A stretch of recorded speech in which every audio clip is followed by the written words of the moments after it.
నెల్లూరు జిల్లా పొదలకూరు మండలంలోని మొగళ్లూరులోని అటవీ భూమిలో మంత్రి కాకాని అక్రమ మైనింగ్ ను ఆకస్మికంగా తనిఖీ చేసిన మాజీ మంత్రి సోమిరెడ్డి 500 కోట్ల విలువ చేసే KGF 4ను తలపించే విధంగా వైట్ క్వార్ట్జ్ వెలికితీత అక్రమ మైనింగ్ లో నిల్వ ఉంచిన కోట్ల విలువ చేసే సరుకులు చూపించిన మాజీ మంత్రి సోమిరెడ్డి చంద్రమోహన్ రెడ్డి ఈ అటవీ భూమిలో మైనింగ్ విషయంపై గత నెల 12వ తేదీన కలెక్టర్కు ఫిర్యాదు చేసినా ఇంతవరకు మైనింగ్ అధికారులు గాని పొదలకూరు రెవెన్యూ అధికారులు గాని స్పందించకపోవడం శోచనీయం. మంత్రి కాకాని గోవర్ధన్ రెడ్డి వరదాపురం, మొగలూరు, మరుపూరు గ్రామాల్లో అలాగే గ్రావెల్ ఇసుక 4000 కోట్ల రూపాయలు దోచుకున్నారని సోమిరెడ్డి ఆరోపించారు.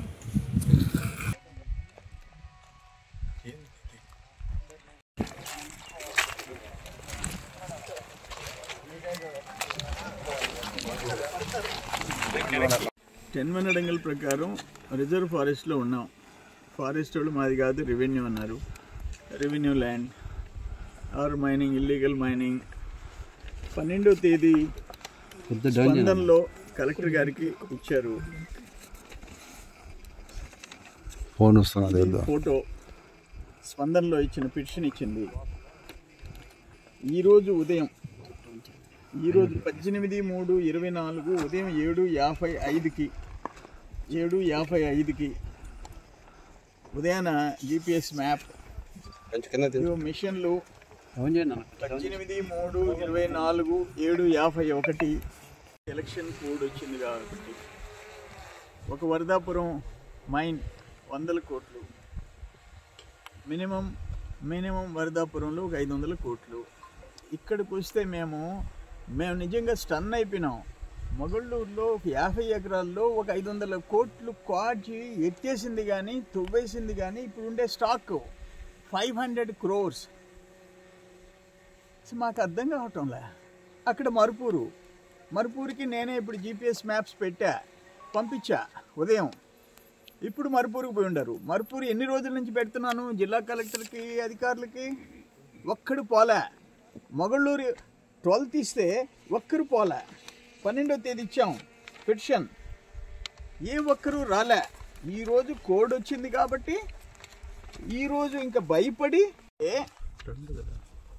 ఇక్కడికి ఎవరైనా రెవెన్యూ, పోలీస్, ఫారెస్ట్ ఎవరైనా వస్తే ఒట్టు మైనింగ్ వాళ్ళు చూసుకోవాలంటాడు కలెక్టర్ గారు. ఇప్పుడే ఫోన్లో మాట్లాడా, నేను మైనింగ్ పంపించాను అంటాడు. రెవెన్యూ ఏం చేస్తుంది? రెవెన్యూ ల్యాండ్ 500 కోట్లు ఎత్తేసారు. కాకాని గోవర్ధన్ రెడ్డి మంత్రి, అక్కడ 500 కోట్లు, ఇక్కడ 500 కోట్లు. మరుపూరు ఏంటో మేము చూడలే. ఇప్పుడు 6 ట్రక్కులు ఇసుక ఇరువురు నుంచి పోతుంది. ఈ 5 ఏళ్లలో ఇరువురులో ఒక 500 కోట్లు ఇసుక లేచిపోయింది. 60 టన్నుల ట్రక్కులు తెలంగాణకి, కర్ణాటకకి వెళ్ళిపోయినాయి. 5 years మొత్తం కాకాని దందా. కాకాని వరదాపురం KGF 3, ఇక్కడ KGF 4, మరుపూరు KGF 5. అక్కడ ఇసుక ఒక్కొక్క దాంట్లో 500 కోట్లు. మేమేదో మొత్తం ఆయన అక్కడ ఉండే ash, Krishnapatnam container port, toll gate, అన్ని భూమి దందాలు అన్నీ కలిసి 2500 అనుకుంటే ఇప్పుడు 4000 కోట్లు దాటిపోతుంది. నేను నిజంగా చెప్తుండే, అబద్ధం చెప్పటంలే. కాకాని దోపిడీ 4000 కోట్లు. ఇది ఇంత పెద్ద ఇల్లీగల్ మైనింగ్ జరుగుతుంటే డిపార్ట్మెంట్ యాక్షన్ తీసుకోలేదంటే ఎవరిని చూసి భయపడి, ఎవరిని చూసి? కాకానిది కాబట్టి మరుపూరు మీద సత్యాగ్రహం చేయాల్సిన పరిస్థితి ఎందుకు వచ్చింది? కాకానిది కాబట్టి. వరదాపురం ఈరోజు మరుపూరు మేము చెప్తే పోయే పరిస్థితి ఏంది? ఎలక్షన్ కోడ్ వచ్చింది కాబట్టి కలెక్టర్ యాక్ట్ చేసేదా? లేకపోతే కలెక్టర్ కాదా? ఎలక్షన్ కోడ్ రాకపోతే కలెక్టర్ కాదు, మొత్తం మేము చూపించాలా? ఏమైపోతుంది? అందుకే ఇప్పుడు చెప్పా, ఇక్కడ డ్రోన్లో మొత్తం తీసాము. ఒక్క బస్తా లేసినా, ఒక్క టన్ను లేసినా, ఒక్క రాయి లేసినా మిమ్మల్ని వదిలిపెట్టే ప్రసక్తిలే. వదిలిపెట్టాం, ఇప్పుడు కూడా వదిలిపెట్టాం. అన్నీ తీసి ఎలక్షన్ కమిషన్కి పంపిస్తాం. ఒక యాప్ వచ్చింది ఇప్పుడు రాజు లో కూడా. కాకానికి ఎందుకు ఇంత దోపిడీ చేస్తున్నాడో మాకైతే అర్థం కావటం. ఇంత దుర్మార్గాలు ఎందుకు చేస్తున్నాడో మాకు అర్థం కావటం. ఏం చేస్తాడు ఈ ఆస్తులన్నీ? ఈ 100,000 కోట్లు ఎత్తుకుపోయి ఏం చేస్తాడు అని చెప్పేసి మాకు అర్థం కావటం. ఒక పని చేయండి, అయ్యా కాకాని 90,000 చిల్లర ఇల్లు ఉన్నాయి సర్వేపల్లిలో. దాంట్లో ఒక తీసి ఒక 20,000 ఇళ్ళు, 7,000 ఇళ్ళు ఉంటాయి.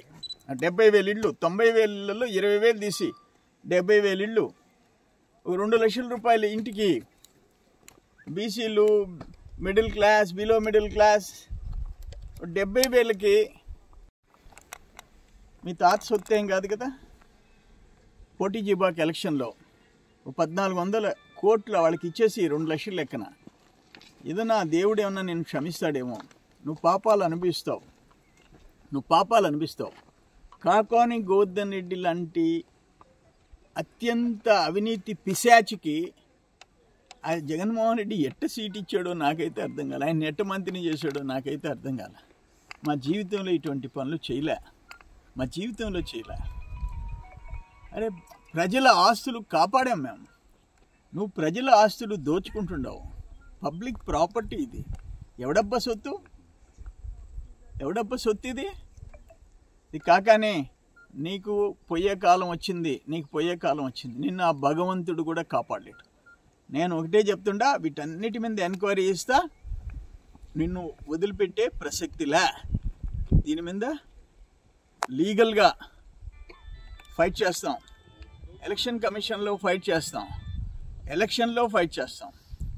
నిన్ను వదిలిపెట్టే ప్రసక్తిలే. ఈ లోతైన డిగ్గింగ్ ఇక్కడ బ్లాస్టింగ్ చేస్తున్నారు. క్లియర్గా blasting without permission, lease permission లేకుండా. ఈ టోటల్ దీనికి ఒక పెద్ద మట్టి కట్ట అడ్డం వేశారు. ఇది కనపడకుండా రోడ్ సైడ్ పోయే వాళ్ళకి రోడ్డు ఆనుకొని మెటీరియల్ కాబట్టి రోడ్ సైడ్ ఒక మట్టి కట్ట పోసేస్తున్నారు. సో నేనేమంటున్నాను, తహసీల్దార్ పొదలకూరు తహసీల్దార్ ఏం చేస్తున్నాడు? ఆర్డీఓ ఏం చేస్తున్నాడు? సర్కిల్ ఇన్స్పెక్టరు ఆయన కొత్తగా వచ్చాడు రాంబాబు ఏం చేస్తున్నాడు? పెంచుల స్వామి తమ్ముడు అదేదో ఒక జేసీబీతో ఒక ట్రక్కు మట్టి వాళ్ళ ఇంటికి దోలుకోబోతున్నాయంట. ఇప్పుడు నాన్ బెయిలబుల్ కేసు పెట్టేసేసి వెంటాడుతూ ఉన్నాడు. పాపం ఈ కళ్ళు కనపడటంలే. వీర వసంతరాయలు ఎంఆర్ఓ కనపడటం లేదు. ఆయన రాంబాబు సర్కిల్ ఇన్స్పెక్టర్ కనపడటం లేదు. ఎంత దోపిడీ. మనం ఎక్కడున్నామో ఆ రోడ్ సైడ్ కట్టబోసేది, ఇక్కడ కట్టబోసేది మట్టి కట్టలు కనపడకుండా ఇంత 50 ఎకరాలు, అప్రాక్సిమేట్గా 50 ఎకరాల్లో 8 దాకా ఏం చేస్తున్నారు మీరు అంటున్నా. నేను గోల్డ్ గిల్లుకుంటున్నారా? ఇటువంటి దురదృష్టమైన ఎస్పీ ఏం చేస్తున్నాడు? కలెక్టర్ ఏం చేస్తున్నాడు? Director of mines and geology ఏం చేస్తున్నాడు? అన్ఫార్చునేట్.